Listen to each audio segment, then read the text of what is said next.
Assalamualaikum warahmatullahi wabarakatuh. Jumpa lagi dengan saya Amanda Zulmaria, NIM 193111187 dari kelas PAI 5F. Kali ini kita akan belajar mengenai SKI di Asia dan Eropa. Nah, materi apa sih yang akan kita pelajari pada video ini? Simak video ini baik-baik ya. Kali ini kita akan belajar mengenai sejarah peradaban Islam masa Khulafaur Rasyidin. Khulafaur Rasyidin itu terdapat 4. Yang pertama Abu Bakar As-Siddiq, yang kedua Umar bin Khattab, yang ketiga Utsman bin Affan, dan yang terakhir Ali bin Abi Thalib. Yang pertama yaitu Abu Bakar As-Siddiq. Abu Bakar As-Siddiq ini memiliki sifat kepemimpinan. Yang pertama yaitu ketegasan. Abu Bakar dikenal oleh kaumnya sebagai pribadi yang lemah lembut dan murah hati. Namun, beliau memiliki pribadi yang bersifat tegas. Salah satu ketegasan Abu Bakar adalah ketika Fujaah telah mengkhianati amanah, di mana menipu Abu Bakar dan juga kaum muslimin. Selain itu juga membunuh orang-orang yang tidak bersalah. Selanjutnya, sifat yang kedua, keberanian. Abu Bakar dikenal sebagai sosok yang memiliki sikap ramah dan murah hati. Namun di balik sikap itu, Abu Bakar adalah seorang yang pemberani, terutama dalam membela kebenaran dan ataupun mereka yang terzalimi. Yang ketiga, kedermawanan. Abu Bakar merupakan sahabat yang paling dermawan dan paling banyak memberikan sumbangan untuk perjuangan di jalan Allah. Ketika masuk Islam, hartanya sangat banyak dan semuanya diinfakkan untuk kepentingan dakwah demi memuliakan kalimat Allah dan juga membantu perjuangan Nabi Muhammad SAW. Yang ketiga yaitu keadilan. Bukti keadilan Abu Bakar dapat dilihat dari kebijakan beliau meningkatkan kesejahteraan umum dan perekonomian. Abu Bakar membentuk Baitul Mal, yaitu semacam kas negara atau lembaga keuangan. Pengelolaannya diserahkan kepada Abu Ubaidah. Abu Bakar memiliki prinsip yaitu kesamarataan. Maksudnya kebijakan dalam membagi sama rata hasil rampasan perang. Namun, pendapat ini itu berbeda dengan Umar bin Khattab, bahwa Umar itu menginginkan pembagian dilakukan berdasarkan jasa tiap-tiap sahabat. Alasan yang dikemukakan Abu Bakar adalah semua perjuangan yang dilakukan atas nama Islam maka akan mendapatkan balasan dari Allah di akhirat. Dengan itu, maka biarlah mereka mendapatkan bagian yang sama, tanpa adanya perbedaan antara sahabat, budak, maupun orang yang merdeka. Sifat yang selanjutnya, kelima, yaitu kewibawaan. Abu Bakar merupakan pimpinan golongan as-sadiqun dan sebaik-baik orang saleh setelah Nabi dan Rasul. Ia merupakan sosok sahabat Rasul yang paling utama. Dalam masyarakat jahiliyah, Abu Bakar termasuk salah satu orang yang terkemuka dan terhormat. Abu Bakar merupakan sosok yang sangat disukai oleh semua warga Arab. Mereka mengaku bahwa sosok Abu Bakar itu mempunyai keutamaan yang agung dan akhlak yang mulia. Mereka bisa datang kepadanya meminta bantuan menyangkut apa yang menimpanya. Mereka merasa nyaman dan akrab dengan Abu Bakar karena pengetahuan, perniagaan, dan sikap yang familiar dan bersahabat. Selanjutnya yaitu prestasi. Prestasi Abu Bakar yang pertama yaitu perluasan wilayah Islam, di mana pada masa permulaan Khalifah Abu Bakar penuh dengan kekacauan, beliau tetap bersikeras untuk melanjutkan rencana Rasulullah mengirimkan pasukan ke daerah Syria di bawah pimpinan Utsman bin Said. Beliau berpendapat bahwa itu rencana Rasulullah dan demi memantapkan keamanan wilayah Islam dari rencana Rasulullah dan demi memantapkan keamanan tersebut dari serbuan Persia dan Bizantium. Langkah politik yang ditempuh Abu Bakar itu adalah sangat strategis dan membawa dampak yang sangat positif dan sukses. Prestasi yang kedua yaitu pengumpulan ayat-ayat Al-Quran yang berserakan di berbagai tempat. Usaha ini dilakukan atas saran Umar bin Khattab. Pada awalnya beliau agak berat melakukan tugas ini sebab hal ini belum pernah dilakukan oleh Nabi. Namun Umar banyak mengemukakan alasan. Salah satu alasannya adalah bahwa banyak sahabat penghafal Al-Quran yang telah gugur di medan perang dan dikhawatirkan akan habis seluruhnya hingga akhirnya Abu Bakar pun menyetujui usulan tersebut. Prestasi yang ketiga yaitu mendirikan dan mengelola Baitul Mal. Adapun fungsi dari Baitul Mal ini adalah untuk mengelola pemasukan dan pengeluaran negara secara bertanggung jawab guna terpeliharanya kepentingan umum. Bait al-Mal merupakan amanah Allah dan masyarakat kaum muslimin. Oleh sebab itu, beliau tidak mengizinkan pemasukan dan pengeluarannya berlawanan dengan apa yang telah ditetapkan oleh syariat. Prestasi yang selanjutnya yaitu mendirikan lembaga peradilan yang diserahkan kepada Umar bin Khattab sebagai ketuanya. Yang selanjutnya yaitu tantangan yang dihadapi Abu Bakar. Yang pertama, munculnya orang-orang murtad. Yang kedua, aktifnya orang-orang yang mengaku sebagai nabi. Yang ketiga, pemberontakan dari beberapa kabilah Arab. Dan yang keempat, banyak orang-orang yang ingkar membayar zakat. Adapun munculnya orang-orang murtad ini disebabkan karena keyakinan mereka terhadap ajaran Islam belum begitu mantap dan wafatnya Nabi Muhammad menggoyahkan keimanan mereka.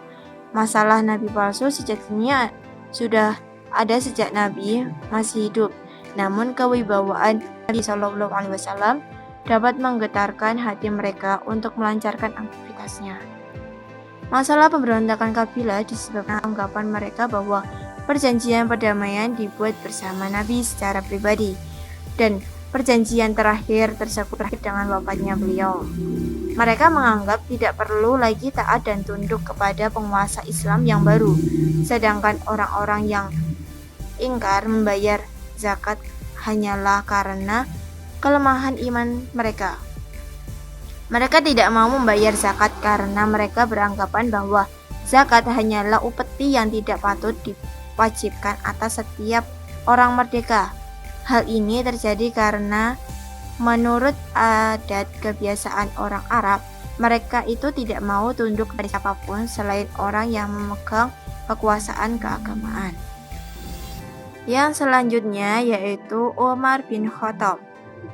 Umar bin Khattab ini berasal dari suku Adi, suku yang masih rumpun Quraisy, yang merupakan salah satu suku terpandang mulia dan mempunyai martabat tinggi di kalangan Arab. Ibunya bernama Hantamah binti Hashim ibn Mughirah ibn Abdillah ibn Umar ibn Makhzum. Umar lahir pada tahun 13 pasca tahun Gajah. Ia dipanggil Abu Hafs dan dikenal Al-Faruq karena ia menampakkan Islam ketika di Mekah. Maka Allah memisahkan dengan Umar antara kekufuran dan keimanan. Pengangkatan Umar ibn Khattab sebagai khalifah. Umar bin Khattab memerintahkan selama 10 tahun dari tahun 13 sampai tahun 3 Hijriah atau 634 sampai 664 Masehi. Abu Bakar sebelum meninggal pada tahun 634 Masehi atau 13 Hijriah menunjuk Umar bin Khattab sebagai penggantinya.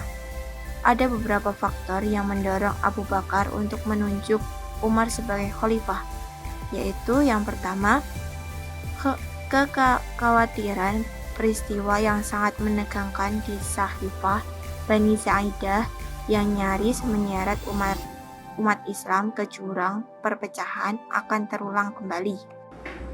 Yang kedua, kaum Ansor dan Muhajirin saling mengklaim sebagai golongan yang berhak menjadi khalifah selanjutnya.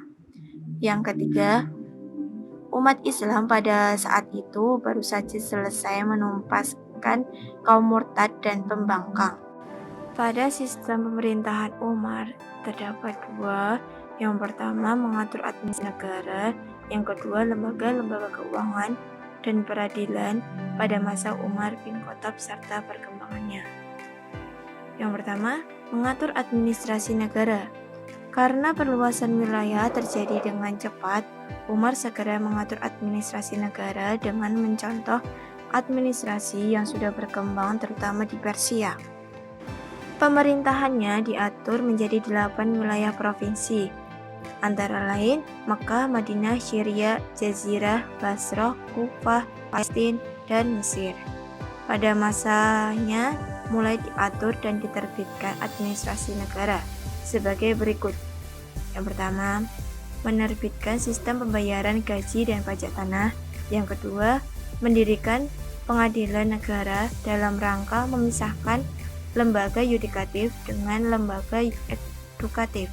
Yang ketiga, kepala negara dalam rangka menjalankan tugas eksekutifnya.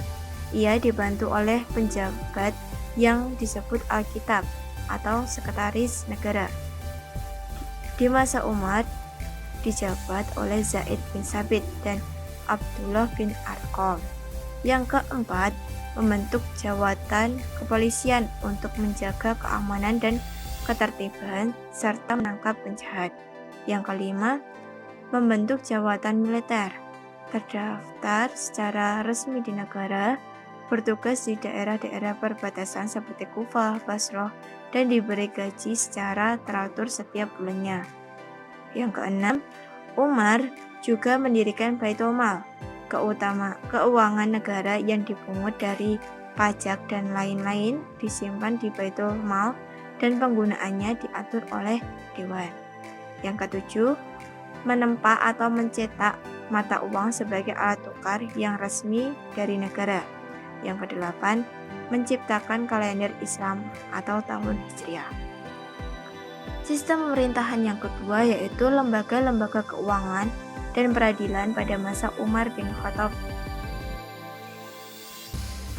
Yang pertama yaitu lembaga keuangan. Beliau memperluas sistem keuangan negara, baik dari segi sumber pendapatan, pembelanjaan, ataupun urutan orang-orang yang berhak menerimanya dalam sistem administrasi. Pada masanya, sumber-sumber devisa negara semakin bertambah banyak. Beliau mengembangkan sistem keuangan dan mengangkat pegawai yang digaji untuk mengurusi lembaga tersebut. Yang kedua, lembaga peradilan. Lembaga peradilan yang diadakan oleh Umar dengan tujuan adalah agar seorang hakim hanya mengurus hal-hal yang berhubungan dengan pengadilan saja, agar tidak terjadi munculnya perpecahan dan perselisihan umat di tengah-tengah agama Islam yang sudah tersebar ke berbagai penjuru dan wilayah negara menjadi semakin luas. Yang selanjutnya yaitu Utsman bin Affan. Nama lengkap beliau adalah Utsman bin Affan bin Abi al-As bin Umayyah bin Abdusi Syam bin Abdu Manaf bin Husay bin Kilab bin Murrah bin Ka'ab bin Lu'ay bin Ghalib bin Fir bin Malik bin An-Nadr bin Kinana bin Kuzaimah bin Mudrikah bin Ilyas bin Mudar bin Nizar bin Ma'adul bin Adnan yang lahir pada tahun kelima sesudah tahun gajah pada tahun 573 Masehi di kota Mekah. Beliau adalah seorang yang rupawan, lembut, mempunyai jenggot yang lebat, keperawakan sedang, berambut lebat, bentuk mulutnya bagus, serta kulitnya berwarna sawo matang, sangat kaya tetapi berlaku sederhana. Dan sebagian besar kekayaannya digunakan untuk kepentingan Islam. Ia mendapatkan julukan Dzunurain, yang artinya memiliki dua cahaya karena menikahi dua putri Nabi SAW secara berurutan setelah yang satu meninggal. Pengangkatan Utsman bin Affan. Beberapa hari sebelum kematian Khalifah Umar bin Khattab, setelah ditikam oleh Abu Lulu'ah, beliau menunjuk 6 orang calon untuk menjadi bakal sebagai kepala negara yang diajukan kepada Majelis Syuro. 6 calon tersebut adalah Utsman bin Affan, Ali bin Abi Thalib, Thalhah bin Ubaidillah, Zubair bin Awam, Sa'ad bin Abi Waqqas, Abdurrahman bin Auf, dan Abdullah bin Umar bin Khattab, anak Umar sendiri. Lalu Abdurrahman membayat Utsman bin Affan. Dengan demikian, Utsman bin Affan terpilih menjadi khalifah ketiga. Ia terpilih pada bulan Zulhijjah tahun 23 Hijriah dan menjalankan jabatan khalifah mulai pada bulan Muharram 24 Hijriah. Tetapi berdasarkan hasil musyawarah Dewan Syuro bersepakat memilih Utsman pada tanggal 3 Muharram 24 Hijriah dan dibayat setelah sholat zuhur, dan Utsman menjadi imam pertama sholat asar. Masa kepemimpinan Utsman bin Affan itu yang pertama, pelebaran Masjid Nabawi. Bentuk Masjid Nabawi pada masa Rasulullah sangatlah sederhana. Kemudian pada masa Khalifah Umar dipugar dan direnovasi ulang, namun corak bangunannya tetap sama seperti semula. Beliau juga melakukan perluasan dan membangun masjid dengan model baru. Tembok masjid dibuat dari batu berukir dan perak, tiangnya juga sama. Untuk atapnya terbuat dari kayu jati. Hanya saja pintu tetap sama seperti pada masa Umar. Tidak ada penambahan, yaitu tetap 6 pintu. Yang kedua, perluasan wilayah. Pada masa Umar, Utsman bin Affan, terdapat perluasan wilayah di seluruh dunia secara besar-besaran. Yang selanjutnya, pembangunan angkatan laut. Pembangunan angkatan laut bermula dari adanya rencana khalifah. Pembangunan angkatan laut bermula dari adanya rencana Khalifah Utsman untuk mengirim pasukan ke Afrika, Mesir, Cyprus, dan Konstantinopel, Cyprus. Untuk sampai ke daerah tersebut harus melalui lautan. Oleh karena itu, atas dasar usul dari gubernur di daerah, Utsman pun menyetujui pembentukan armada laut yang dilengkapi dengan personil dan sarana yang memadai.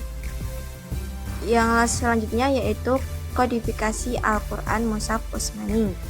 Pada masa Utsman bin Affan, ketika kodifikasi Al-Quran Mushaf Utsmani ini, beliau melanjutkan kebijakan dari Umar bin Khattab, menjadikan lembaran-lembaran ayat Al-Quran menjadikan mushaf yang dikenal dengan Al-Quran dan disebarkan di berbagai daerah. Namun untuk mushaf yang asli, lembaran mushaf yang asli itu diberikan kepada Hafsah.